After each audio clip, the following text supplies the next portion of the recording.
A lot of us love to be told stories, whether it's sitting down in a theater or holding a controller in your hand. We take it and keep it in our memory banks. One thing these stories need in order to succeed at emotionally connecting with us are actors.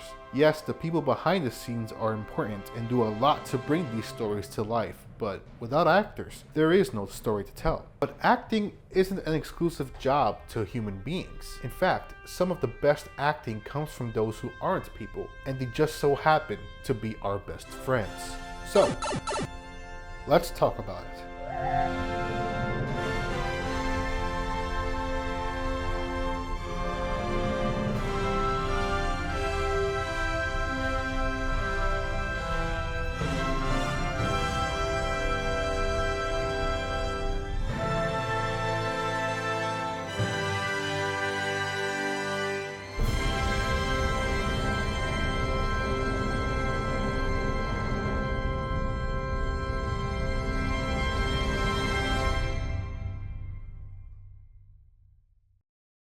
Cats are one of the most common family pets to have due to the fact that they are mainly independent and pretty much take care of themselves. In other words, cats are very low maintenance and do not give a shit about us. They don't care about us. They're only using us for food and a shelter. I know what you're up to, buddy. I know what you're up to. Ooh, you better watch it, fool. You better watch it. Don't worry, guys, I got him. Now, despite their clearly evil tendencies, cats are really freaking cute, man. They really are. I gotta give it to them. I mean, why else do you think Puss in Boots has the Riz? Wait, no, that's not what I meant. I did not mean that. Go to your room. Okay, but no, I didn't mean that. Go to your room. Yes, Papa.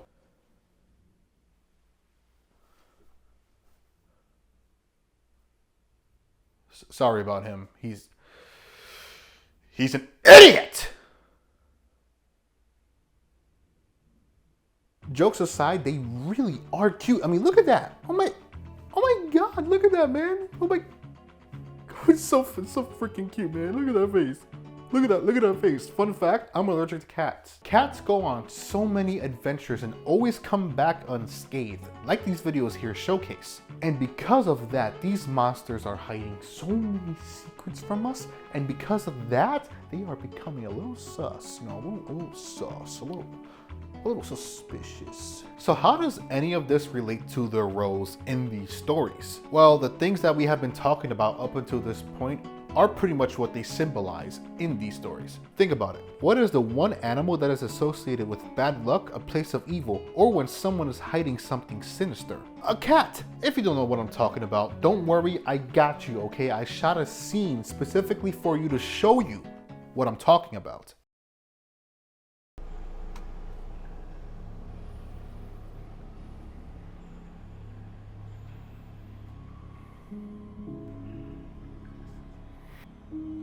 Hello?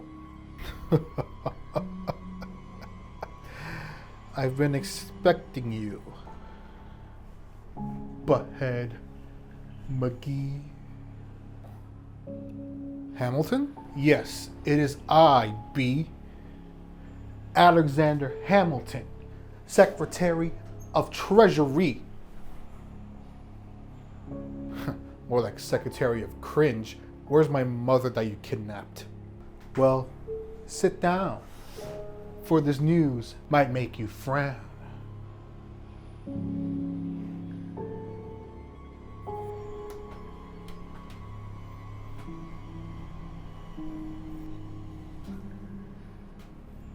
Yes, it is I that stole your mom, and she was the bomb. But then she got a disease, and now she is deceased. Man. What disease? This disease, it's a killer. What she got was named Ligma. What's Ligma?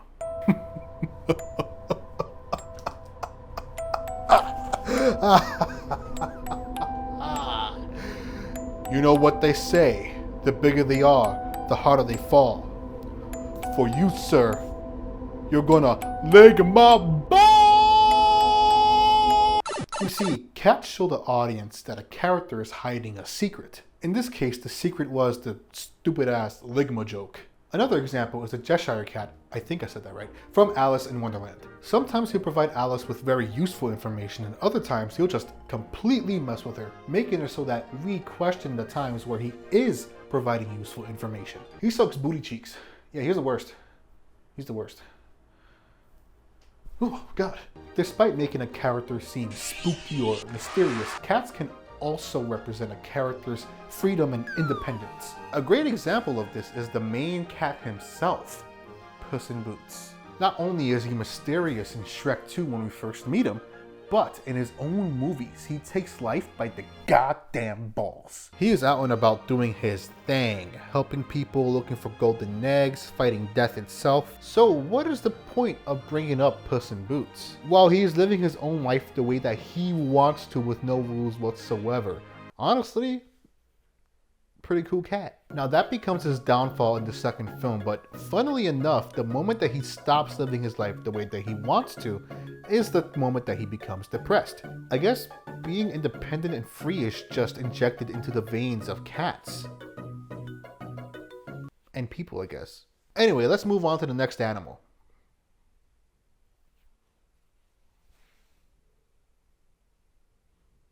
Achoo!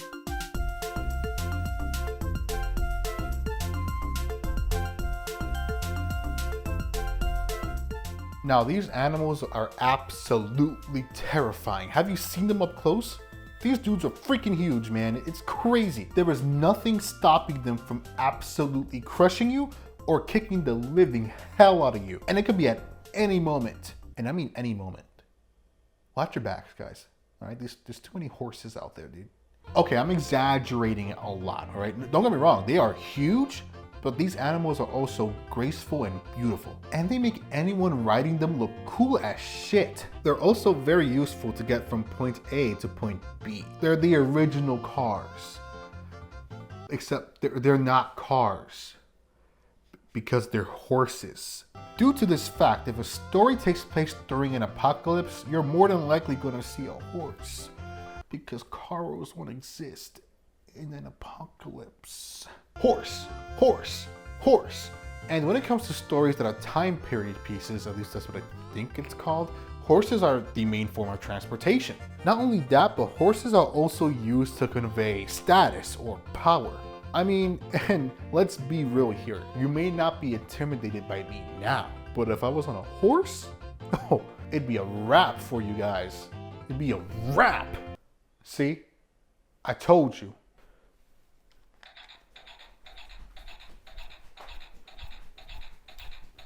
But yes, horses do make people seem more powerful and important. Let's use George Washington as an example. I am going to be using two different images of George Washington. The first one I found of him in a car cruising towards Yorktown. But notice how silly and stupid it looks? And sure, it could be because we're not used to seeing George Washington in a car. But this doesn't scream greatest president to ever live to me. Now, look at this. Holy moly, dude. Holy guacamokes, dude. He does look like he is that guy compared to the other one where he's in a car. And this is going to segue into the period pieces. In those period pieces, when you see characters on a horse, it's typically the working man or a character who has high morals riding that horse. While those who don't really have those same kind of morals or those who are rich usually roll up in a carriage. Whoa, you hear that? That's the sound of the next chapter approaching.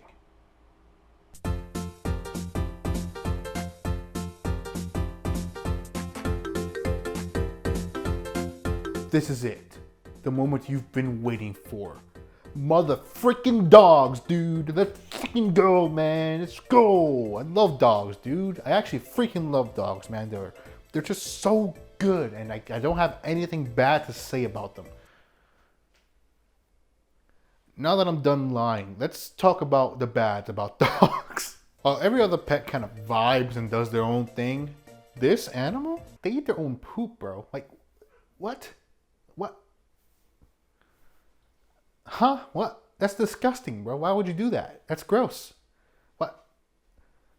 That's so nasty. The amount of times I've had to tell this girl to stop eating her poop is insane, dude. It's insane. It's like she gives me no time to react, bro. Sometimes she'll poop and immediately go for it. It's insane, dude.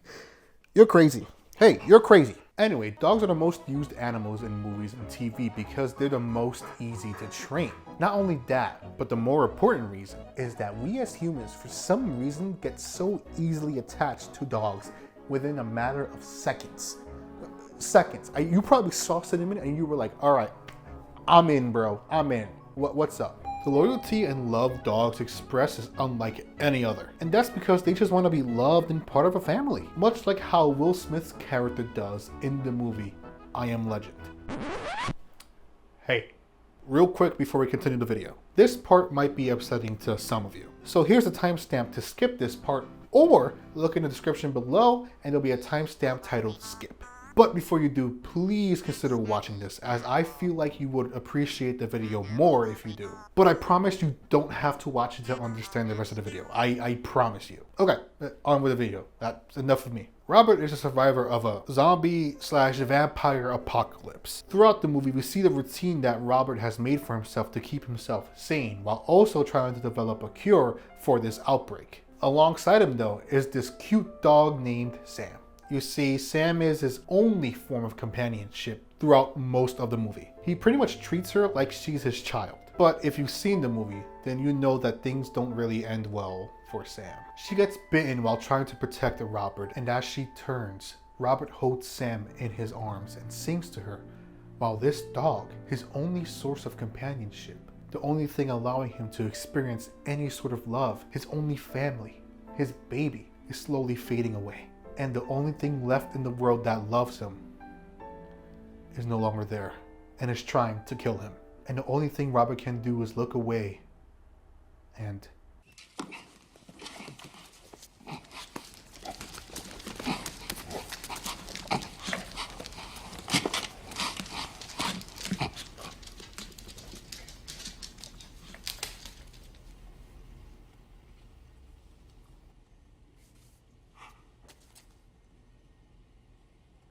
yeah, that scene is so freaking depressing. That scene has stuck with me throughout my whole life. And I think it's because I've never seen a scene as emotional as this one. Just the fact that you don't see the dog die. You only see Robert's reaction. And his reaction is what we all feel. Anyway, here's a silly dog. Wait, did he just call me a dog? Obviously, we're not going to just glaze over that scene. And for those of you who skipped to this part of the video, here's the context. Sam in the movie I Am Legend is a really good girl, but she gets bitten by a zombie thing protecting her owner, Robert. And that forces Robert to, you know.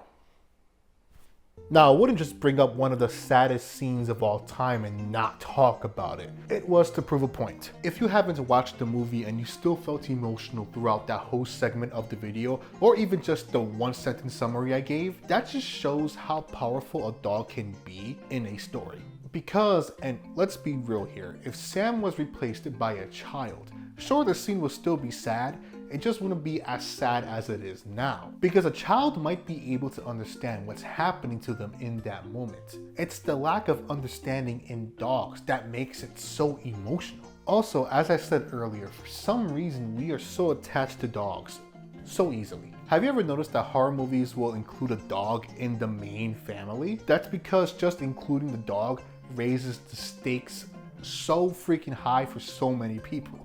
Dogs in any story will always be a great thing. And I do think that out of all of the animals that act in these movies or stories or TV shows or games or whatever, dogs are the best at the job. Animals in these movies, TV shows, etc., allow for amazing storytelling opportunities. It's just amazing how out of all of the things that we have created and done to tell a story, becoming friends with nature and allowing them to tell stories with us has wowed me the most. Even animated movies like Puss in Boots, where we took an animal and its traits to tell a story as beautiful as The Last Wish. These animals are able to feel these same emotions as we do.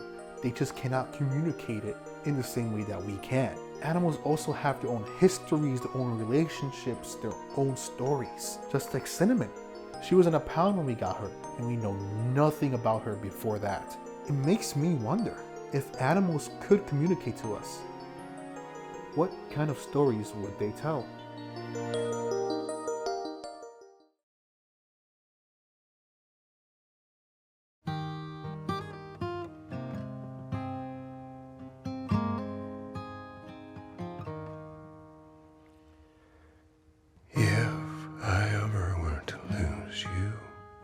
I'd surely lose myself.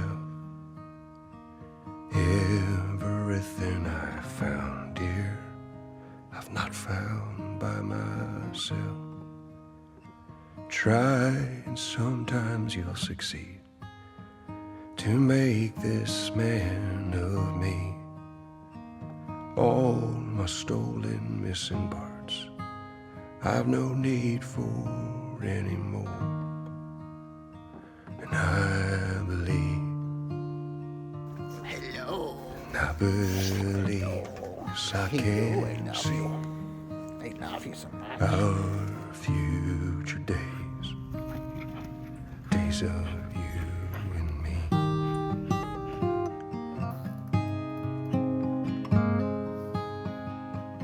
Cinnamon. Back when I was feeling broken, I focused on a prayer. You came deep as in the ocean, did something out there here. All the complexities and games, no one wins, but somehow they still play. All the missing crooked hearts, they may die, but in us they live on. And I believe, 'cause I can see our future days, days of you and me. When hurricanes and cyclones reach, when winds turn dirt to dust, when floods they came, when tides they raised, ever closer became us.